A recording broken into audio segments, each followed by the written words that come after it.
Bonjour à tous et bienvenue sur la chaîne officielle de l'Institut des relations franco-orientales.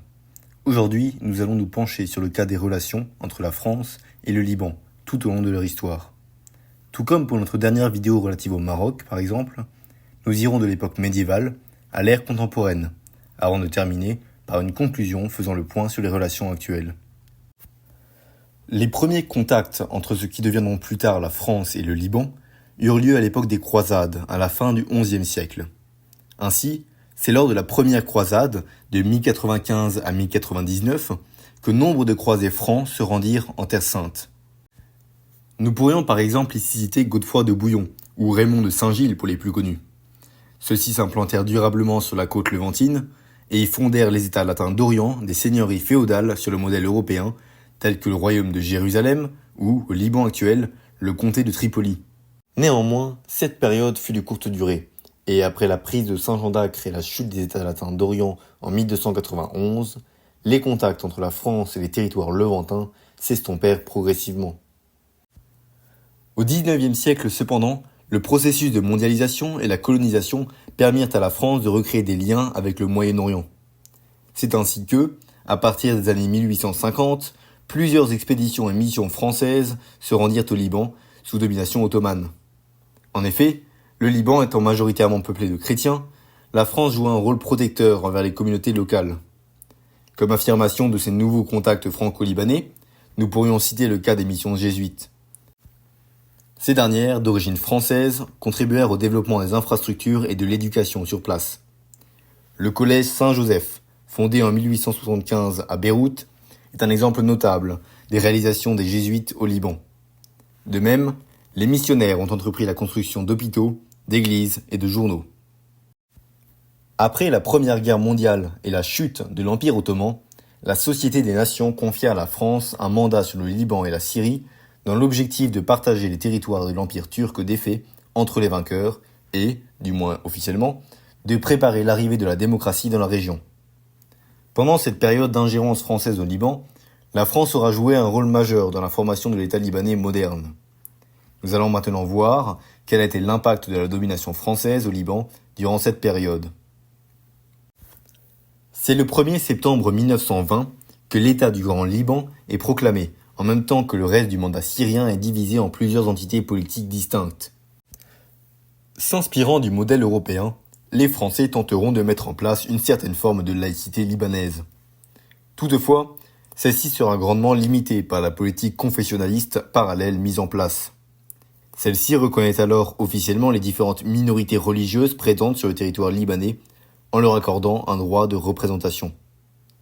Souhaitant par ailleurs établir une certaine forme de compromis entre les différentes communautés religieuses, les autorités françaises décideront d'une division religieuse du pouvoir dans la nouvelle constitution de 1926.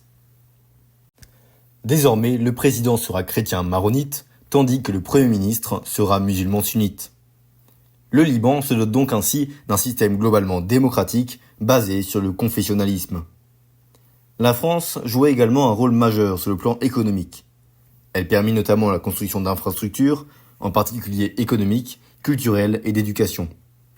On pourrait ici citer l'extension des voies ferrées libanaises et celle du port de Tripoli, ou encore le développement conséquent des cultures de blé et d'orge qui fera du Liban mais aussi de la Syrie des régions coloniales particulièrement rentables sur le plan agricole. De même, le mandat français au Liban verra la création de théâtres, de cinémas et d'universités, principalement dans les grandes villes. Néanmoins, si la période mandataire a pu paraître profitable à la région, ce regard demeure celui de la France qui récoltait la majeure partie des bénéfices. Ainsi, les contestations libanaises et syriennes envers le régime colonial étaient bien souvent réprimées dans le sang, tel que nous le montre l'exemple de la révolte druze de 1925, qui a abouti à la mort de près de 10 000 civils syriens et libanais contre celle de 4 000 Français. Par ailleurs, il demeure important de souligner que les mandats au Moyen-Orient avaient été mis en place dans une optique d'exploitation européenne des ressources locales et à l'encontre des volontés d'indépendance des habitants. Le gouvernement français tentera de même tout au long de la période mandataire de jouer des divisions ethniques et culturelles locales en soutenant par exemple les mouvements séparatistes, tels que dans le Djéziré notamment. C'est ainsi que, mécontents de la rigidité et de la répression du régime colonial, les Libanais participèrent à plusieurs émeutes et révoltes contre ce dernier. en 1925 donc, mais aussi et surtout à partir des années 1930, et pendant la Seconde Guerre mondiale, comme en 1936 et 1941. Ces mouvements contestataires étaient motivés par les objectifs divers, la hausse du prix du pain pendant la guerre, mais également les nationalismes et, plus fréquemment, le panarabisme. Finalement, c'est avec l'arrivée des Alliés au Proche-Orient en juin 1941 que les troupes françaises libres du général Catroux confirmeront aux Libanais et aux Syriens la fin du mandat et leur indépendance. Ainsi, l'indépendance du Liban et de la Syrie sera officiellement proclamée le 8 juin 1941 par le général Catroux. Toutefois, si cette déclaration ouvre indéniablement la voie à l'autodétermination libanaise, celle-ci n'est pas encore effective et reste encore à négocier. Il faudra ainsi attendre 2 ans pour que, le 22 novembre 1943, date de la future fête nationale, la classe politique libanaise acte définitivement l'indépendance du pays. Celui-ci conservera la majeure partie des institutions de l'ancien gouvernement mandataire, de même que le régime confessionnel. La prise d'indépendance libanaise ne signifiera pas toutefois un arrêt des relations diplomatiques avec la France. Contrairement à la plupart des nations arabes issues de la décolonisation, le Liban continuera à entretenir des relations cordiales avec ses anciens maîtres. En effet, à l'inverse de la population syrienne, les Libanais ont longtemps été assez peu hostiles à la situation mandataire et n'ont donc pas connu de rejet particulier des autorités françaises lors de l'indépendance. La France, considérée par les Libanais comme un pays frère, conservera même des liens étroits avec son ancienne colonie, en particulier durant la gouvernance du général de Gaulle. Il est par exemple à noter que le Liban sera le seul État de la Ligue arabe à ne pas rompre ses relations avec la France pendant la guerre d'Algérie. Cette francophilie libanaise, durant la période de la guerre froide, pourra, en plus des plans politiques et diplomatiques, se baser sur des liens culturels solides.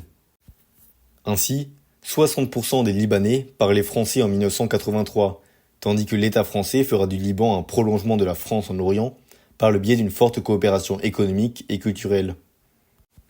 Ces relations amicales se tariront toutefois au cours des années 1970 et à partir de la présidence de Georges Pompidou. Cette période verra le Liban entrer dans une phase de récession économique et de guerre civile, qui va lui faire perdre son statut de partenaire privilégié au Moyen-Orient pour la France. Ainsi, l'année 1983 sera révélatrice d'un désintérêt français pour le Liban. Tout d'abord, l'État français, exclu des négociations de paix mettant fin à la guerre entre Israël et le Liban le 17 mai, se voit substitué par les États-Unis dans son rôle de médiateur au Moyen-Orient. De plus, les attentats de Beyrouth le 23 octobre contre des contingents français et états-uniens marqueront définitivement un coup d'arrêt aux relations franco-libanaises. Auparavant, l'essentiel de cette actualité au Liban, c'est-à-dire le dernier bilan des pertes humaines, plus de 200 morts, dont au moins 23 Français. L'annonce d'une réunion samedi des ministres des Affaires étrangères des pays membres de la force multinationale présente au Liban. François Mitterrand est parti dans la nuit pour arriver à Beyrouth tôt ce matin. 8 heures de visite, sans discours, sans apparat, avec un dispositif de sécurité particulièrement serré. 8 heures graves, pleines d'émotions, avec, rapporte-t-on, le double sentiment mêlé et contradictoire de détermination et d'impuissance. Le président Mitterrand s'est rendu, vous le voyez, sur les lieux du cantonnement français détruit, là où travaillent les sauveteurs. Puis visite aux blessés, moment de recueillement dans la chapelle ardente où étaient rassemblés plus de 150 corps des victimes américaines. Et puis M. Mitterrand a rejoint le président libanais, Amin Gemayel, à la résidence des Pins, quartier général de la force française. Ce voyage du président de la République a été salué par toutes les personnalités libanaises avec gratitude. C'était la première fois qu'un chef d'État français se rendait au Liban. Il aura fallu ainsi un tel drame pour que cela se fît. M. Mitterrand, tout au long de sa visite à Beyrouth, a tenu à remercier, vous l'avez vu, ceux qui travaillent dans les décombres et à encourager les forces françaises. Finalement, la France et le Liban ont fini aujourd'hui par retrouver des relations amicales solides. En effet, depuis les années 2000, l'État français s'est réinvesti dans la géopolitique proche-orientale, comme en témoigne par exemple son implication dans le conflit israélo-libanais de 2006 comme force pacificatrice. La France a également ouvert la voie à une nouvelle coopération économique et sociale, comme nous l'a montré l'envoi d'un programme d'aide de 250 millions d'euros au Liban en 2019. Finalement, malgré les nombreuses difficultés relatives à la situation libanaise actuelle, les deux nations entretiennent aujourd'hui des liens étroits dans de nombreux domaines, qu'ils soient économiques, militaires ou culturels.